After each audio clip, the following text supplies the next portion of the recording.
നമ്മുടെ ഹൃദയത്തിൽ സ്നേഹത്തോടെ കൊത്തിവെച്ച ഒരു പേര്, ലയണൽ മെസ്സി. ഒരു പന്തിനെ മാന്ത്രികമാക്കുന്ന, ലോകത്തെ കോൾമേർ കൊള്ളിക്കുന്ന ഫുട്ബോളിന്റെ ദൈവം. നമ്മുടെ എല്ലാം കണ്ണിന് കാഴ്ചയുടെ വിരുന്നൊരുക്കി 2022 35-ാമത്തെ വയസ്സിൽ മെസ്സി തന്റെ ഏറ്റവും വലിയ സ്വപ്നം സാക്ഷാത്കരിച്ചു. അർജന്റീനയെ ലോക ചാമ്പ്യന്മാരാക്കി. എന്നിട്ടും ഒരു ചോദ്യം നമ്മുടെ മനസ്സിൽ തങ്ങി നിൽക്കുന്നു. 2026 ലോകകപ്പ്. മെസ്സിയുടെ കാലുകൾ ആ കാൽപന്തിന്റെ മൈതാനത്ത് വീണ്ടും നൃത്തം ചെയ്യേണ്ടതുണ്ടോ? എന്തുകൊണ്ട് അവൻ വീണ്ടും ആ പച്ച മൈതാനങ്ങളിലേക്ക് ഇറങ്ങണം? എനിക്കും നിങ്ങൾക്കും മെസ്സി ഒരു കളിക്കാരൻ മാത്രമല്ല, ഒരു വികാരമാണ്. കാൽപന്തിനെ നെഞ്ചോട് ചേർത്ത മലയാളിക്ക് മെസ്സി ഒരു ദൈവത്തോളം പ്രിയപ്പെട്ടവനാണ്. 38-ാമത്തെ വയസ്സിലും അവന്റെ കാലുകളിൽ ആ മാന്ത്രികത അവസാനിച്ചിട്ടില്ല. അതുകൊണ്ട് തന്നെ മെസ്സിയുടെ കാൽപാദങ്ങൾ കാൽപന്തിന്റെ മൈതാനത്ത് നൃത്തമാടുന്നത് കാണാൻ ഏവരും ആഗ്രഹിക്കുന്നുണ്ട്.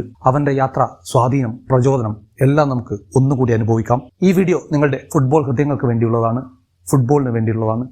പന്ത് തട്ടുന്നതിന് മുമ്പ് സബ്സ്ക്രൈബ് ചെയ്യാൻ മറക്കാതിരിക്കുക. നിങ്ങളുടെ അഭിപ്രായങ്ങൾ കൂടി കേൾക്കാൻ താല്പര്യമുണ്ട്. തീർച്ചയായും അതൊക്കെ കമന്റ് ബോക്സിൽ പങ്കുവെക്കുമെന്ന് കരുതുന്നു. സ്വാഗതം എല്ലാവർക്കും മറ്റൊരു വീഡിയോയിലേക്ക്. അവന്റെ കഥ ഒരു സാധാരണ കുട്ടിയുടെ കഥയല്ല. 5-ാമത്തെ വയസ്സിൽ ഒരു ചെറിയ പന്തുമായി റൊസാരിയോയുടെ തെരുവുകളിൽ അവൻ പന്ത് തട്ടിത്തുടങ്ങി. പക്ഷേ അത്ര സുഖകരമായ കാര്യങ്ങളല്ല പിന്നീട് അവന്റെ ജീവിതത്തിൽ സംഭവിച്ചത്. 11-ാമത്തെ വയസ്സിലാണ് ഒരു ഹോർമോൺ പ്രശ്നം ആ കൊച്ചുമിടുക്കിന്റെ വളർച്ചയെ തടസ്സപ്പെടുത്തുന്നുണ്ട് എന്ന് ആ കുടുംബം തിരിച്ചറിഞ്ഞത്. പക്ഷെ വെറും സാധാരണക്കാരായ ആ കുടുംബം ആ ചികിത്സാ ചെലവ് താങ്ങാൻ പറ്റുന്ന സ്ഥിതിയിലായിരുന്നില്ല. പക്ഷേ അവന്റെ കാൽപന്തിനോടുള്ള അടങ്ങാത്ത ആവേശവും ആ കുടുംബത്തിന്റെ നിശ്ചയദാർഢ്യവും തോറ്റുകൊടുക്കാൻ തയ്യാറില്ലായിരുന്നു. അങ്ങനെ 13-ാം വയസ്സിൽ ആ കൊച്ചുകുട്ടിയുടെ ജീവിതം മാറ്റിമറിച്ച ഒരു തീരുമാനം ആ കുടുംബം എടുത്തു. അച്ഛൻ ആ കുഞ്ഞു മെസ്സിയുടെ കയ്യും പിടിച്ച് ബാഴ്സലോണയിലെ ലാമാസിയ അക്കാദമിയുടെ പടവുകൾ ചവിട്ടിക്കയറി. കാൽപന്തിനോടുള്ള അടങ്ങാത്ത ആവേശവും അദ്ദേഹത്തിന്റെ പ്രതിഭയും തിരിച്ചറിഞ്ഞ പരിശീലകൻ ഒരു നാപ്കിൻ പേപ്പറിൽ മെസ്സിയുടെ തലവര എഴുതി. മെസ്സിയുടെ പൂർണ്ണമായ ചികിത്സയും പരിശീലനവും അവർ ഏറ്റെടുത്തു. അവിടെ ഒരു ഇതിഹാസം പിറവിയെടുത്തു. 2004 17-ാമത്തെ വയസ്സിൽ ബാഴ്സലോണയുടെ സീനിയർ ടീമിലേക്ക് അരങ്ങേറ്റം. പിന്നീട് ഒരു പതിറ്റാണ്ടിലേറെ മെസ്സി ഫുട്ബോളിന്റെ നിർവചനമായി. 10 ലാലിഗ കിരീടങ്ങൾ, 4 ചാമ്പ്യൻസ് ലീഗ്, 8 ബാലൻ ഡിയോർ. മെസ്സി ഫുട്ബോളിനെ പുനർനിർവഹിച്ചു. പക്ഷേ ഒരു സ്വപ്നം അവനെ അപ്പോഴും വേട്ടയാടി: കാൽപന്തിന്റെ കനക കിരീടം. 2014 ബ്രസീലിൽ അർജന്റീന ഫൈനലിലെത്തി. ജർമ്മനിക്കെതിരെ 1-0 പരാജയപ്പെട്ടു. ആ നിമിഷം ലോകം കണ്ണീർ നഞ്ഞു. 2016 കോപ്പ അമേരിക്ക ഫൈനലിൽ ചിലിക്കെതിരായ പരാജയത്തെ തുടർന്ന് ദേശീയ ടീമിൽ നിന്ന് വിരമിക്കൽ പ്രഖ്യാപിച്ചു. പക്ഷേ അർജന്റീന ജനങ്ങൾ അവനെ തിരികെ വിളിച്ചു. തിരിച്ചുവരവിൽ ബ്രസീലിനെ തോൽപ്പിച്ച് കോപ്പ അമേരിക്ക കിരീടം മെസ്സിയുടെ കൈകളിലെത്തി. 2022 ഖത്തറിൽ മെസ്സിയുടെ മാസ്റ്റർ പീസ് കണ്ടു. 7 ഗോളുകളും 3 അസിസ്റ്റുകളുമായി ടീമിനെ മുന്നിൽ നിന്ന് നയിച്ചു. ഫ്രാൻസിനെതിരായ ഫൈനലിൽ മെസ്സിയുടെ ഗോൾ, പെനാൽറ്റി ഷൂട്ടൌട്ടിലെ വിജയം. അങ്ങനെ 36 വർഷത്തിന് ശേഷം അർജന്റീന ലോക ചാമ്പ്യന്മാരായി. മെസ്സിയുടെ കൈസ്പർശം കൊണ്ട് ആ കനക കിരീടം സമ്പൂർണ്ണമായി. ഇപ്പോൾ ഇന്റർ മിയാമിയിൽ 38-ാമത്തെ വയസ്സിലും മെസ്സി തിളങ്ങുകയാണ്. 2024-25 സീസണിൽ യുവാക്കളെക്കാൾ മികച്ച രീതിയിൽ അദ്ദേഹം പന്ത് തട്ടുന്നു. ശരീരം പ്രായമാവുന്നുണ്ടെങ്കിലും കാലുകളുടെ മാന്ത്രികത അവസാനിക്കുന്നില്ല.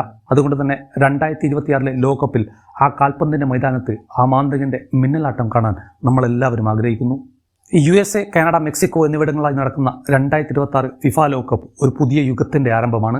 48 ടീമുകൾ, 104 മത്സരങ്ങൾ. ഈ വേദിയിൽ മെസ്സി എന്തുകൊണ്ട് കളിക്കണം? നമുക്ക് പരിശോധിക്കാം. നിനക്കും എനിക്കും മെസ്സി എന്നാൽ ഫുട്ബോളാണ്. 38-ാമത്തെ വയസ്സിലും അവന്റെ കണ്ണുകളിൽ ആ അഗ്നി അണയുന്നില്ല. അവന്റെ ശാരീരികക്ഷമത, അച്ചടക്കം അത് അതുല്യമാണ്. 2024-25 സീസണിൽ പരിക്കുകൾ പോലുമില്ലാതെ അവൻ പന്ത് തട്ടുന്നു. ഫുട്ബോളിനോടുള്ള അവന്റെ സ്നേഹം അവനെ ഇനിയും മുന്നോട്ട് നയിക്കും. ലോകകപ്പ് എന്നത് മെസ്സിക്ക് വെറുമൊരു ട്രോഫി മാത്രമല്ല, ഒരു വികാരമാണ്. ഒരുപക്ഷെ 2026 39-ാമത്തെ വയസ്സിൽ അവന്റെ അവസാന നൃത്തമായിരിക്കാം. ഒരു കളിക്കാരന് തന്റെ സ്നേഹത്തിന്റെ ഏറ്റവും വലിയ വേദിയിൽ കളിക്കാൻ ഇതിനേക്കാൾ മികച്ച അവസരം എന്താണുള്ളത്? മെസ്സി അർജന്റീനൻ കാൽപന്ത് കളിയുടെ ഹൃദയമാണ്. Di Maria, Martinez, Alvarez. 2022 അവന്റെ നേതൃത്വത്തിൽ അവർ ലോകം കീഴടക്കി. 2026 അർജന്റീനയ്ക്ക് അവർക്ക് അവരുടെ ക്യാപ്റ്റന് വേണം. മെസ്സി ഇല്ലാതെ ടീം ശക്തമാണ്, പക്ഷേ ആത്മാവ് കുറവാണ്. ഒരു മെന്റർ, ഒരു ജനറൽ. 2022 ഡിമരിയെ പ്രചോദിപ്പിച്ചത് മെസ്സിയാണ്. അവന്റെ സാന്നിധ്യം ടീമിന് ധൈര്യം നൽകുന്നു. ഒരു ലോകകപ്പ് ജയിച്ച ക്യാപ്റ്റൻ മറ്റൊരു ട്രോഫിക്ക് വേണ്ടി ടീമിനെ നയിക്കുക തന്നെ വേണം. എനിക്കും നിങ്ങൾക്കും ലോകമെങ്ങും മെസ്സി ഒരു ആഗോള ഐക്കൺ തന്നെയാണ്. കേരളത്തിൽ മലയാളികൾക്ക് മെസ്സി ഒരു ദൈവപുത്രനാണ്. 2026 ലോകകപ്പിൽ ആ കാൽപന്തിന്റെ മൈതാനത്ത് മെസ്സിയെ ഒരു തവണ കൂടി കാണാനുള്ള അവസാന അവസരമാണ്. 2022 ഫൈനലിൽ 3.8 ബില്യൺ കാഴ്ചക്കാരുണ്ടായിരുന്നു. 2026 മെസ്സി കളിച്ചാൽ ആ റെക്കോർഡ് ഭേദിക്കപ്പെടും. ഫിഫയ്ക്കും സ്പോൺസേഴ്സിനും ബ്രോഡ്കാസ്റ്റേഴ്സിനും എല്ലാവർക്കും മെസ്സി വേണം. ഫുട്ബോളിന്റെ ലെഗസിക്ക് വേണ്ടി മെസ്സി കളിക്കുക തന്നെ വേണം. കേരളത്തിലെ കുട്ടികൾ മുതൽ ബ്രസീലിലെ ആരാധകർ വരെ മെസ്സിയെ കാത്തിരിക്കുന്നു. കാൽപന്തിന്റെ ഏറ്റവും ഔന്നത്യമുള്ള ആ പച്ച മൈതാനത്ത് ആ കുഞ്ഞു മനുഷ്യന്റെ മനോഹരമായ കളി കാണാൻ ആരാണ് ആഗ്രഹിക്കാത്തത്? ഫുട്ബോളിന്റെ ഇതിഹാസം ഒരു അവസാന അധ്യായം കൂടി എഴുതണം. മെസ്സിയുടെ കഥയിൽ ഒരു ലോകകപ്പ് കൂടി സ്വന്തം കൈപ്പടിയാൽ എഴുതി ചേർക്കപ്പെടട്ടെ.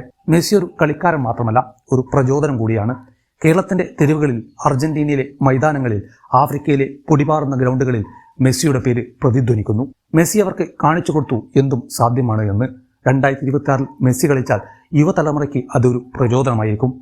മെസ്സിയുടെ അവസാന ലോകകപ്പ് അവിസ്മരണീയമാവട്ടെ എന്ന് നമുക്ക് ആഗ്രഹിക്കാം, കാത്തിരിക്കാം. മറ്റൊരു വീഡിയോയുമായി നമുക്ക് വീണ്ടും കാണാം. ചാനൽ സബ്സ്ക്രൈബ് ചെയ്യാൻ മറക്കാതിരിക്കുക. അഭിപ്രായങ്ങൾ പങ്കുവെക്കുക.